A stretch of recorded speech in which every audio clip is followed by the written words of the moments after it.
গাজীপুরের কালিয়াকৈর চন্দ্রা এলাকায় অটোরিকশা চালকদের অবরোধে অচল হয়ে পড়েছে ঢাকা টাঙ্গাইল মহাসড়ক। সকাল থেকেই উভয় পাশে দীর্ঘ যানজট সৃষ্টি হয়েছে। ভোগান্তিতে পড়েছেন সাধারণ যাত্রী ও পথচারীরা। কালিয়াকৈর প্রতিনিধি বিল্লাল হোসেন বাঁধনের ভিডিও চিত্রে বিস্তারিত।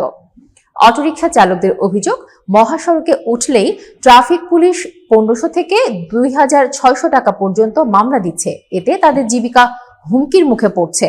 সকাল থেকে কয়েক ঘন্টা অবরোধের পর দুপুরে হাইওয়ে পুলিশ এসে পরিস্থিতি নিয়ন্ত্রণে আনে। তবে বিকেল 5টার পর আবারও প্রায় 2 শতাধিক অটোরিকশা চালক তাদের দাবি আদায়ের লক্ষ্যে মহাসড়কে অবরোধ শুরু করেন। চালকরা জানান, মামলা দিয়ে জরিমানা নয়, বরং মহাসড়কে অটোরিকশা চালানোর অনুমতি দিতে হবে। এতে পুনরায় মহাসড়কের উভয় পাশে কয়েক কিলোমিটার দীর্ঘ যানজট সৃষ্টি হয়।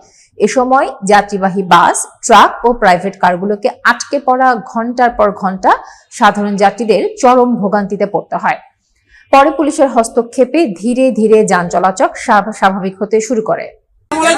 আমার নাম মোহাম্মদ নয়ন, আমার বাড়ি বগুড়া। বাড়িতে পারিবারিক সমস্যার কারণে ঢাকায় যাচ্ছি, আসে কর্ম পাই না, অটো চালাই, যে ফ্যামিলি নিয়ে অনেক কষ্ট হয়, ভাড়া গাড়ি না চালাই। পুলিশ কুত্তার বাচ্চারা, এই কুত্তার বাচ্চাদের জন্য শান্তি মতো গাড়ি চালাতে পারি না আমরা।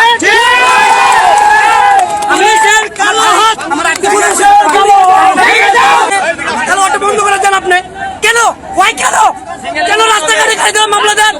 1500 টাকা 2600 টাকা মামলা দেন কেন?